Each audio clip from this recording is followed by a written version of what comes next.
fishing community of Makoko has been in the heart of Lagos for 2 centuries, but it's now under threat. Some parts have already been demolished. In Africa's biggest city, the price of real estate in the business district is now higher than in Manhattan. No one knows the exact figure, but it's estimated some 100,000 people live in Makoko, perched on the lagoon. Here, everything from transport to shopping takes place on water.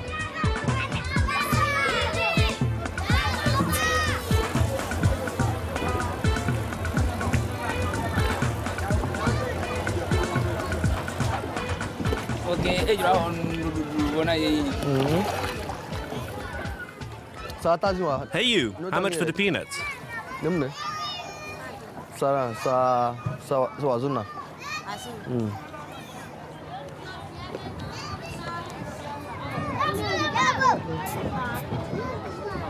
It's like a supermarket on water.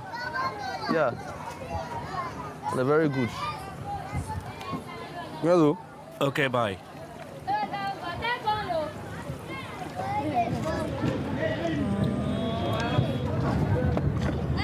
First stop, the petrol station. Hey.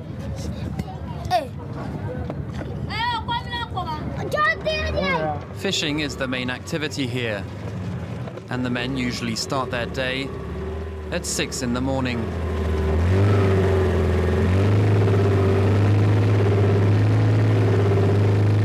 They pass under Africa's longest bridge and cast their nets in the lagoon.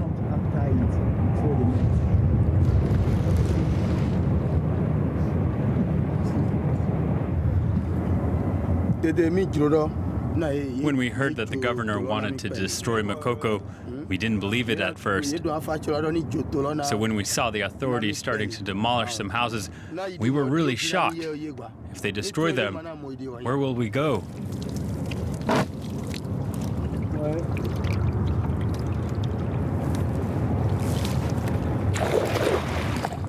We're very afraid that the government will come back because those who lost their houses have nowhere to go now. We'd rather die than have them come back. Some 20 million people live in Lagos, the country's financial center and one of Africa's biggest ports. The city has a 7% economic growth rate. Every year, the equivalent of a town like Boston adds itself to the metropolis. The new governor of Lagos State, Babatunde Fashola, has decided to clean up this hub. He says he wants to make it more beautiful. He's trying to ban street sellers and beggars and wants to reduce traffic jams. Fashola is the most powerful man in Lagos. He believes Makoko should be moved elsewhere. Ultimately, where they are is even not sustainable. It wasn't designed for the business that they have to do. So, in the long run, they will seek sustainability. They can't pass on that business, as it were, in a way that it can grow. Here in southern Lagos, sand dredging takes place on a massive scale. The aim is to build an ultra-modern district like Dubai.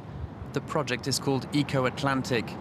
6 billion euros have been invested in it. Much of the construction is done by Chinese companies. It should be completed within 15 years.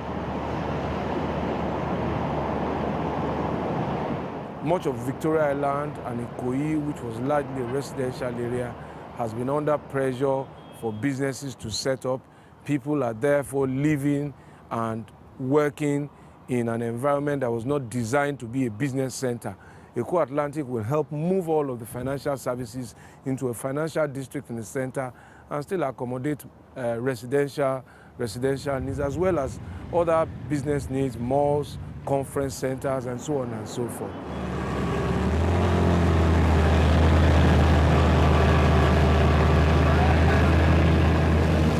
Back in Makoko, the men hand over their catch to the women, who sell it on different markets across Lagos. These small boats are the closest things to a shopping mall here. This whole basket costs €10.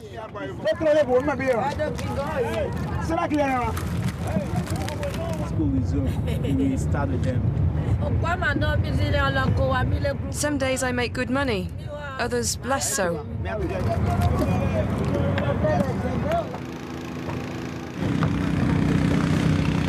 There are several shipyards in Makoko.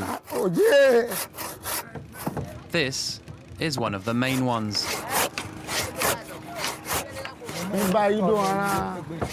Our customers don't only come from Makoko, they also come from Benin and from other Nigerian states, because people recognize our skills. Here, the smallest boat costs €200.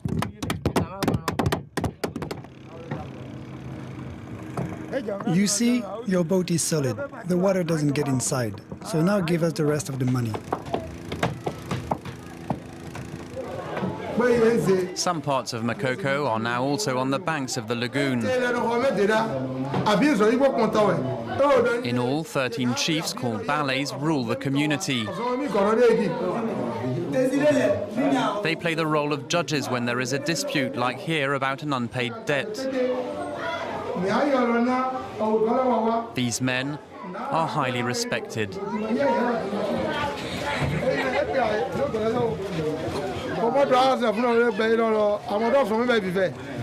School is essential. Parents, bring your children to school so they can later become doctors or governors. If our parents had gone to school, today they would be in power and they would improve our living conditions.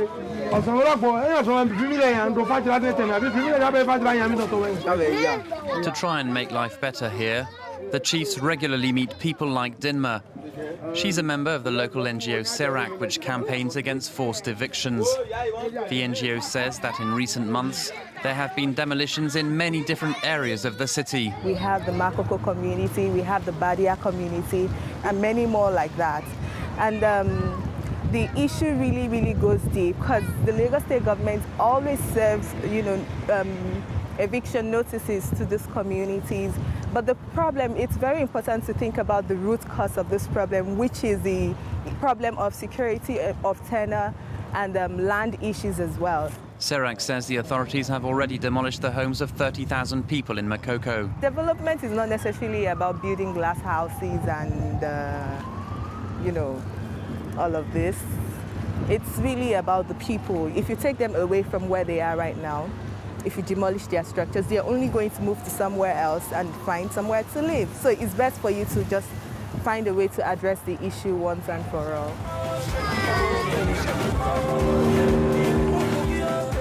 There's no running water in Makoko, but generators enable the people here to enjoy the same pastimes as other Lagos residents. We support different teams. Some people here are for Chelsea, others for Manchester, Arsenal, Marseille, PSG, and so on. Like this young man, many Francophones from neighbouring Benin have settled in Makoko. There are no tensions as they come from the same ethnic group, the Iguns, as the Nigerians who live here. Residents here say they are proud of their neighbourhood. If they want to demolish our houses, where will we go? We'll never leave here. The demolition of homes here started last July, when the authorities came with machetes. After 6 days, it was suspended, following a deadly incident with the police. This article was shot dead. This point. He was shot dead there. Where was the police? The policeman is there. Why they are demolishing the houses, and the policeman is there, and the Timothy Azipono were in the boat talking to them that they should take it easy with them. That's it. And that is where the policeman just cocked his gun, just shot him dead. Look at this whole community. We have more than 7 or 8 communities here. And I just came give them 72 hours notice to evacuate everything. The first day they came, Your shot's gone up now. Timothy was one of the leaders of Makoko. His death shocked the whole community. Now his brother looks after his family.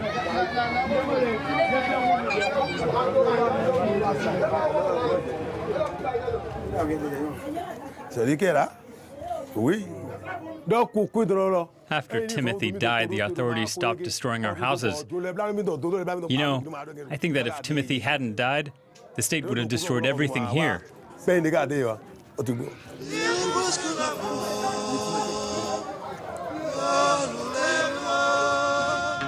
To prevent further destructions, the community has built a new sustainable school on top of 250 plastic barrels.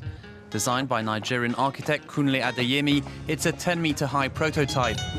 Noah teaches there, but the authorities say the school was erected without permission. They should come in and reason with us, and probably, if it's time for vote, we do votes. They collect our votes, and to get their position, they get there, they're trying to remove us. That's not the way to do it. They want to build hotels, beautiful things, this and that. Many good things here, and they will demolish everybody, push everybody away, and use it for their own self, sell it for their big men, rich men. 4 and 4, 16 minus 4. 12. Come on. You didn't get it right, man. Verb, yes, comfort. A verb is an action word. Wow, kafa. Do you think tourism would work here? Wow. Tourism will really work here. They can turn this place to Nigeria Venice or Africa Venice. Yes. Let's go from Lagos State. 1, 2, 3, go. It's with projects like this new floating school that the community hopes to persuade the authorities to leave Makoko where it has been for the last 200 years. We love our